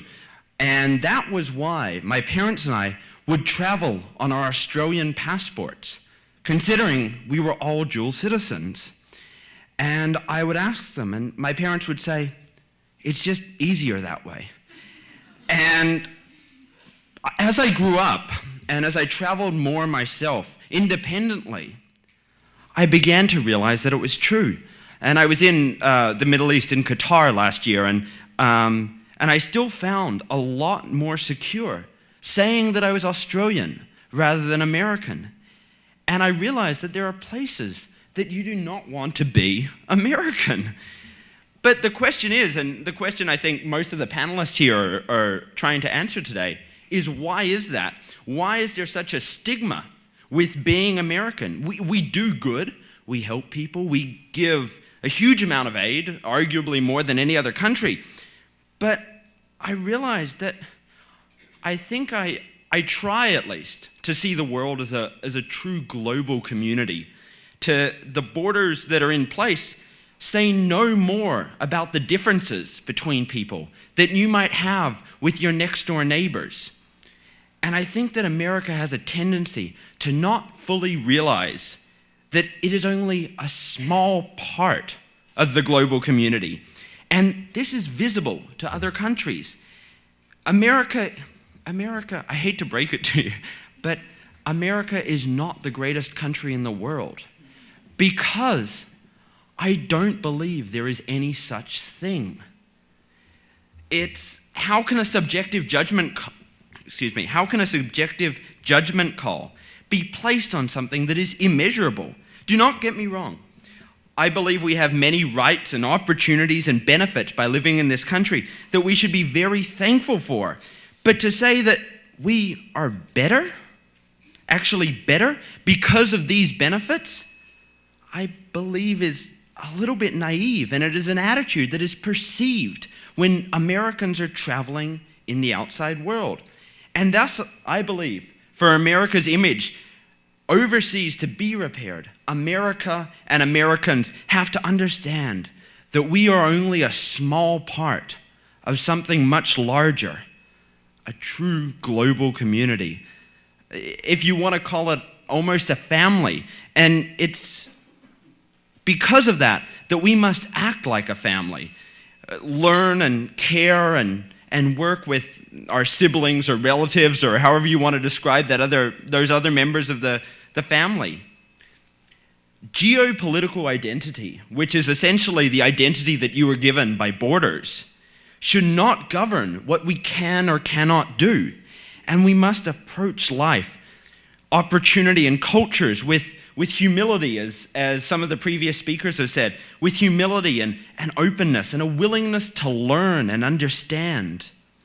And I would hope, I really, really strongly hope that when I have children, I can impart on them to learn and understand that we share so much in common with every other man and woman on this earth.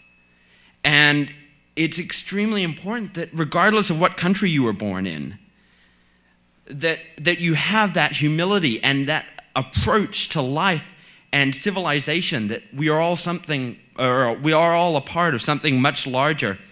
And so I hope when my children travel that they can be proud to be American, not because they believe it's the greatest country in the world, but because America is doing its utmost to help and to learn and to coexist in an ever-changing world. So that's my advice. Thank you.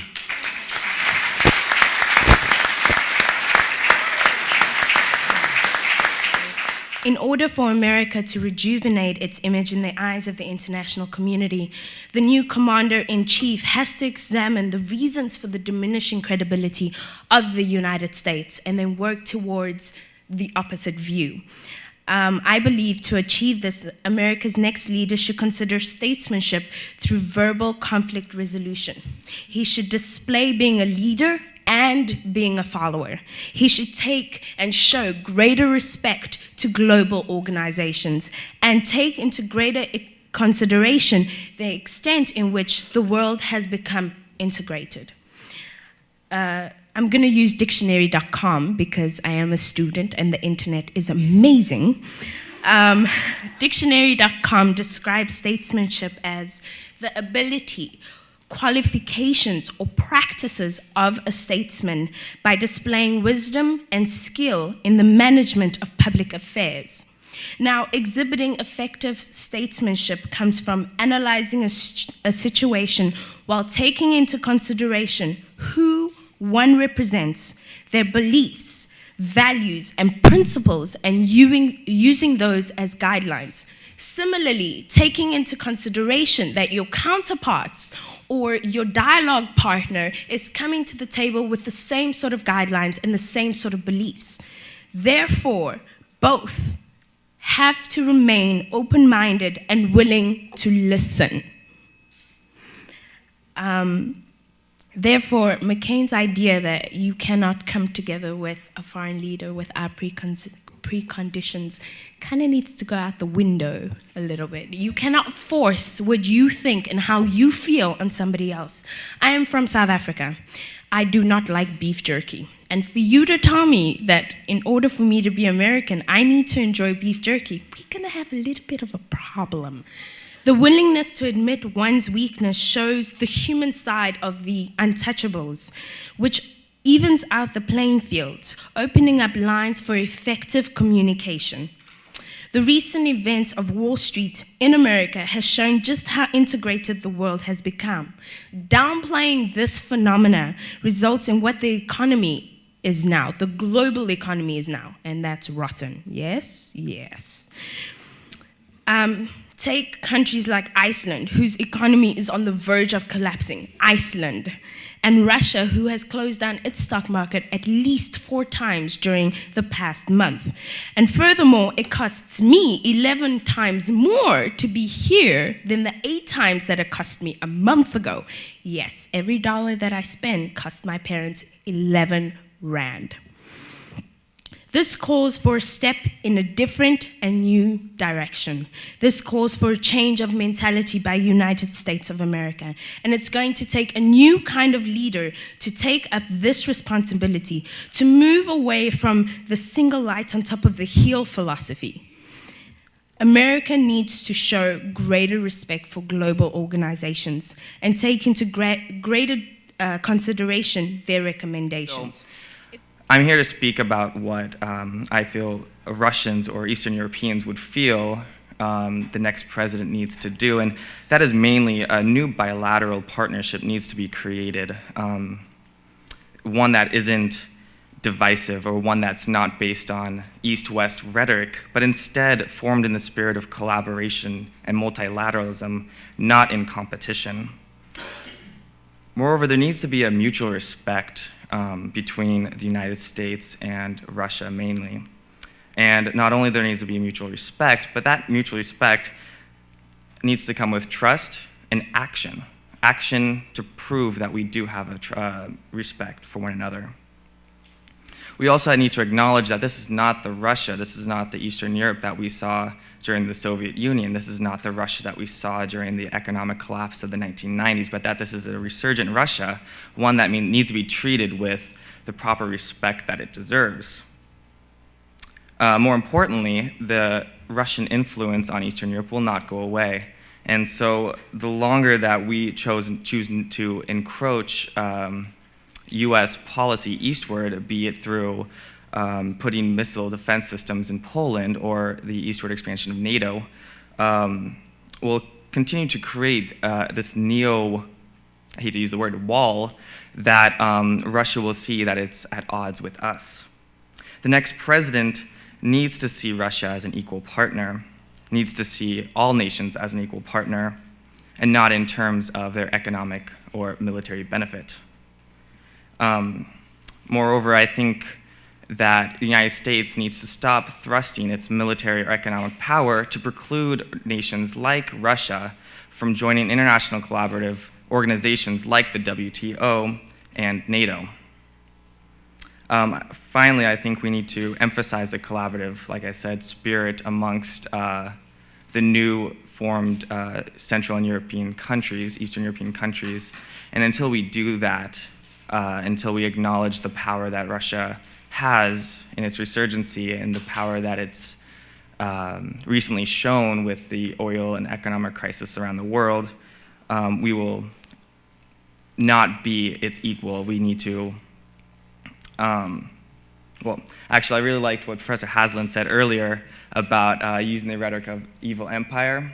And I think that is actually the first step that needs to go, is we need to forget that old Cold War rhetoric, and we need to transition into the 21st century, and that transition calls for a new bilateral partnership. And I've always been thought that with great responsibility comes, with great power comes great responsibility. So what confuses me then is the lack of responsibility from America's side these last couple of years. I think that America needs to leave some of its pride and add a little responsibility. If we really must have a big brother in this world, I want one that I can look up to, and that's not the case right now. As a Swede and a world citizen, the question of global warming is a subject in which I would like to see America take action, integrate, and cooperate with the rest of the world. All countries in the world have to join in the fight against global warming, and everybody includes America. My country, Sweden, is one of the leading nations in the fight against global warming. Therefore, I and many with me feel a strong frustration towards the US decision not to sign the Kyoto Treaty. It feels like a big betrayal. Why? Yeah, because we created UN to work together, to make the world come together. And when the world's most powerful country decides not to cooperate, it undermines UN's role and status. America has turned its back on the UN and the world, and by doing that, the role of this institution that was created to help us cooperate is now a source of frustration because it's not really working. So I do hope that we can count on America when it comes to the process of developing the next treaty for global warming after Kyoto runs out in 2012. I hope that America, by doing that, America can show that they are not only willing to save this earth, but they're also trying to rebuild this tattered global image of America. What I wish for America's next president is that he starts working together with the world.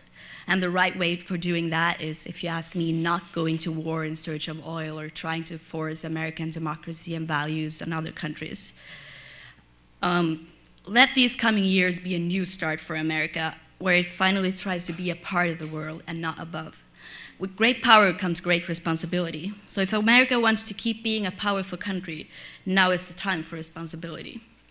Remember the words of John F. Kennedy, ask not what your country can do for you, but what you can do for your country. I would like to say to America and its next president, ask not what the world can do for America, but what America can do for the world.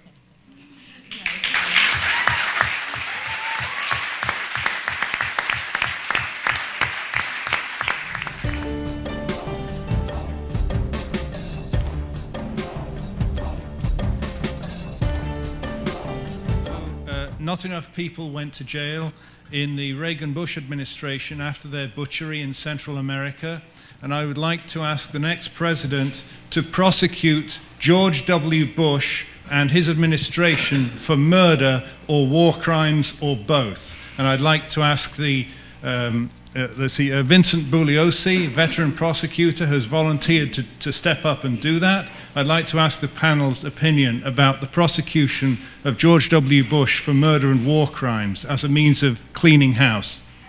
That's a bit of a tough one, but you could certainly, and arguably add environmental crimes to humanity to that list. But I guess to a certain extent, it's gotten to the point for me that there's a certain amount of punishment that could certainly be doled out in a number of different areas. And I think what we face right now is a crisis at such a level that maybe we can start turning our attention away from punishing those that have committed it. And this is in respect to the environment. I think others can speak more in terms of humanitarian issues. But we need to get rapidly into a position where we're starting to develop solutions. And it's not that I want to let somebody off the hook for crimes against humanity, whatever those might be. I guess I'm just in the position now where it's become such a distasteful situation, and arguably this is often what happens. It becomes so distasteful we don't want to deal with it anymore, so we just don't create the punishment. We actually just start to try to ignore it. But we do need to rapidly start turning into a solutions-based approach on this. And I would just assume whatever energy might be put towards punishing prior administrations to instead, in some regards, embarrass them by showing how much better we can be doing it, and indicate to them through our current behavior and the transition into a more sustainable system, and to just show them by comparison that their glass of water was so dirty and they tried to defend it for so long that when we finally held up a clean glass of water, history will create enough punishment to show what a poor direction that was. I think what we need is truth and reconciliation, and I'm not so sure we got that in this campaign, unfortunately. A lot of what you heard today is reality, and there's very little reality on the stump or in the political process or in what passes for the media. So my vote would be to move forward instead of backwards, but also re-examine what happened openly and honestly and get some honest debate about it, learn from it, reconcile wherever possible, and take those lessons and move forward in a productive, positive way. We don't have time. I mean, in any of these issues, we don't have time to sit around and create news for the cable news stations. We need to move forward with solutions that work and that are real and that we can afford. I would agree. I don't think we have time either. There's a part of me that would dearly love to see that guy hung by his privates, but we don't really have time. We have so many other pending issues that need our collective attention, and I would worry that a trial, an actual trial, which I think would be perfectly justified, would be so divisive that that we might accomplish nothing else in the first 4 years of the next president's term. So probably the most disturbing thing I heard all day was the biocapacity population portion of your presentation earlier. And I was wondering if there are any like collaborative efforts on the part of international organizations to kind of address this particular crisis. If you can foresee countries moving towards like a one-child policy like they have in China, or any collaborative effort. Yeah, and I appreciate the question, because unfortunately my presentation was heavy on the depressing side of it, not so much on the optimistic side of it. And there is great reason to be optimistic. And it was actually, I really enjoyed the fact that both a Jordanian and Australian were speaking, because I think one of the teams that's out there that's doing an amazing amount of work is Jeff and Nadia Lawton. And Jeff Lawton is Australian and Nadia is Jordanian. And they have done an amazing amount of work at spreading this kind of process of permaculture design worldwide. And one of the things that they've done is to literally just to go out. They aren't talking about these issues. They're simply going out and showing how it can be done differently. And one of the places that they went was actually the Jordanian Valley. And by doing rainwater catchment systems, they actually were able to grow figs and olives again in the Jordanian River Valley that has a salinity level they never thought they could ever grow crops in such a dry, arid region that had accumulated so much salt due to poor agricultural practices in the past. And they did that on a small scale, but they've gone on and done it on extremely large scales. And the idea behind biocapacity is the ability of the environment to provide you with the resources and deal with your waste of a human population. If we can rehabilitate, for example, soils by looking differently at our water systems and actually increasing fertility in these soils and creating sustainable agriculture in areas that don't currently have it, and to turn back away from desertification and back into arable land, then there's an ability to provide food for a growing population in a way that's more sustainable and that actually sequesters carbon in healthy soils rather than releasing greenhouse gases through unsustainable agricultural techniques. And this collaboration internationally through the ideas of permaculture and a number of other sustainable development sort of policies is going on right now. You're seeing a huge growth in organizations that are just standing up because they're fed up with the whole idea of the direction we're going and are doing it differently. If you go to wiserearth.org, you're seeing hundreds of thousands of organizations from around the world signing on and communicating with each other. We're starting to see through that community that these problems are not just within a certain country. Australia is facing massive droughts right now. The entire Middle East is based off a fossil fuel economy and is desperately in need of fresh water and agriculture. And oil supplies are starting to peak, which means that they are going to start losing that economic benefit and are going to have to start dealing with what to do next. The United States has bankrupted its water supplies and its soil fertility as well. This is a global issue. And when we're talking about designing ways to interact again with each other, that's it.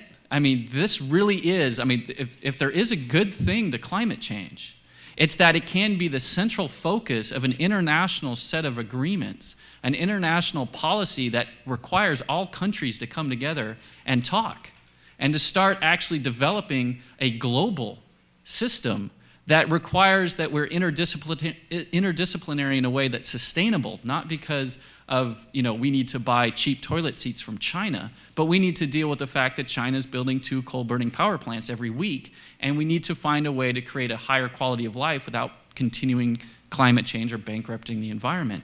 This is where the students of the colleges now have a prime role to play. You are walking out into this new agenda. You have the internet, as was so astutely pointed out. That can be hugely powerful. Start creating those interconnections. Don't wait for governments to do it. If you're going to do something unilaterally, that's it. This is the time now to start acting on our own and start doing something better, showing by example how this can be done. And there are numerous organizations out there that are starting to do that. They're starting to go against political boundaries and just starting to create more sustainable systems and teaching others how to do it. So it's there, I think, and I would advise anybody to look, Permaculture Research Institute International. They're starting to get on the web, onto the internet. They're starting to set up design systems in countries around the world, providing students with opportunities to go and learn this idea of how to create sustainable systems, not just in growing food, but in actually in urban design, in community relationships, and basically creating this sort of sustainability Peace Corps. And there's a lot of hope in that, and we can basically show by example how to turn this thing around. The question that I have is, in what sort of balance do we need within the Department of State, for example, to treat cultural affairs, which one cultural affairs officer in a new book has cited as the primary way of dealing between nations. So the balance in the State Department. But I think that any student that goes on the Education Abroad program is required to do so, has to undertake a project in that country that offsets completely the ecological footprint of traveling there.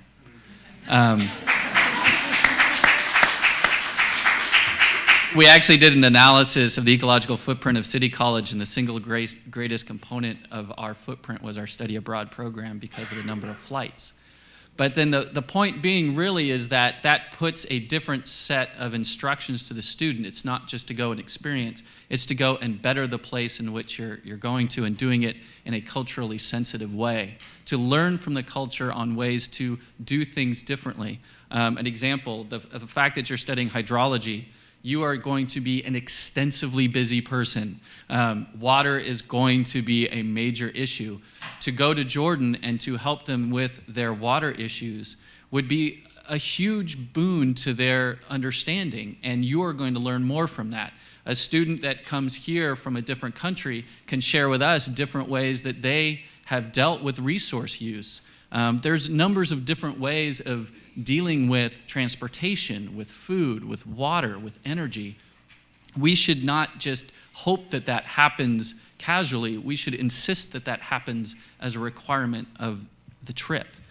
As you probably know, in the last 47 years, the Peace Corps has been one of the most effective programs for better international understanding, and has actually made perhaps the only difference in the better image of America than any other program, except perhaps the students program.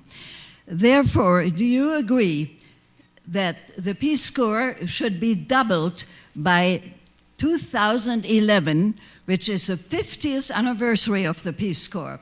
Both presidential candidates have agreed to some extent, or have mentioned the Peace Corps, and have believed in voluntary service. I just wanted to know if the panel has any further ideas about this.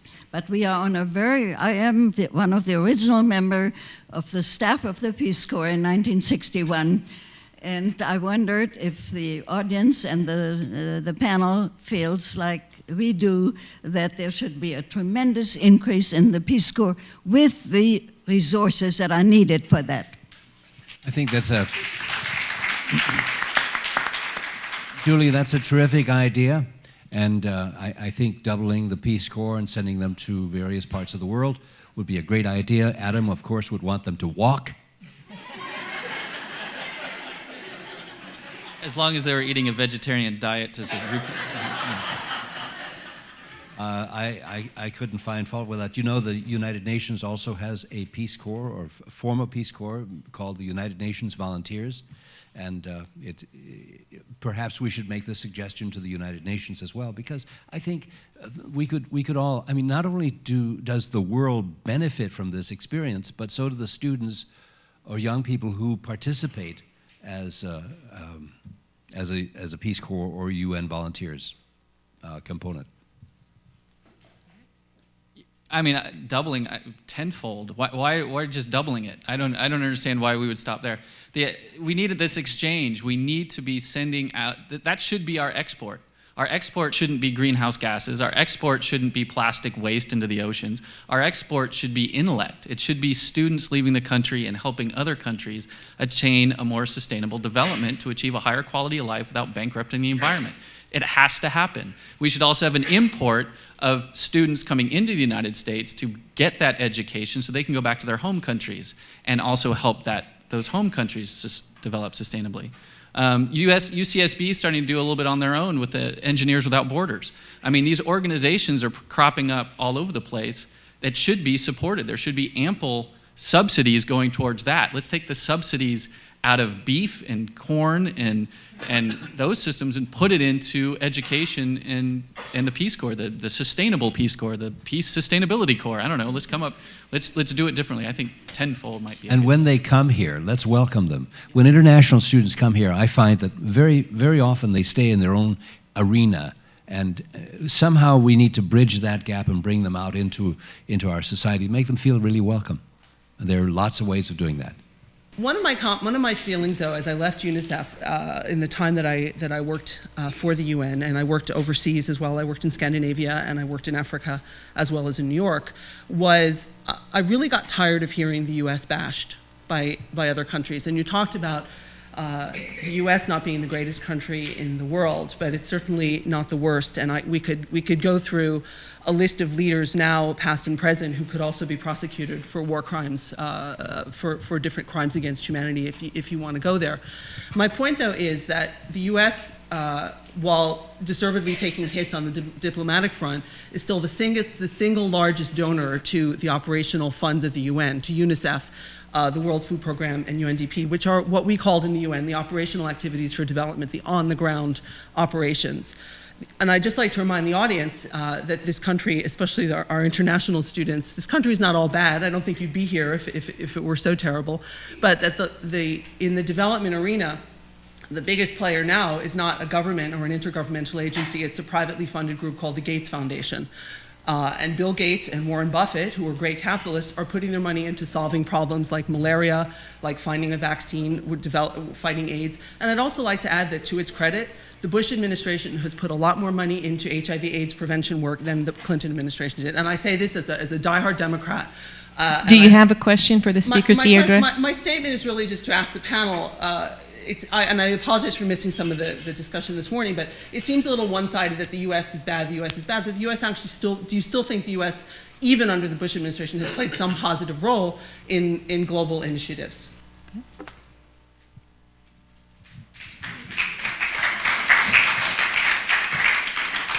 I think you're 100% half right.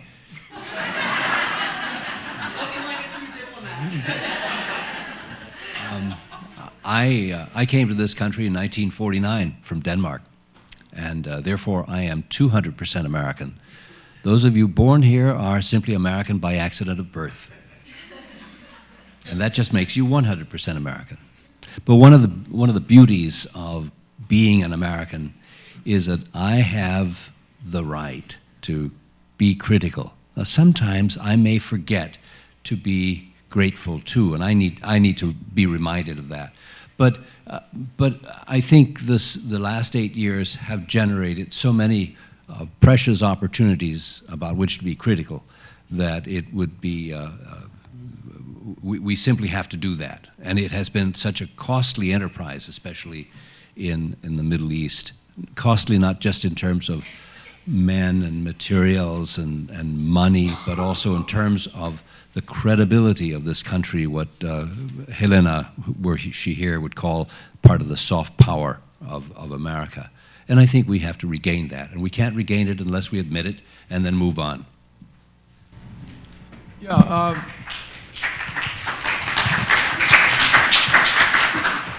On the AIDS point, Richard Holbrooke wrote an article in Foreign Policy magazine last month crediting the Bush administration on that score. In terms of the U.S. meeting its Millennium Goals of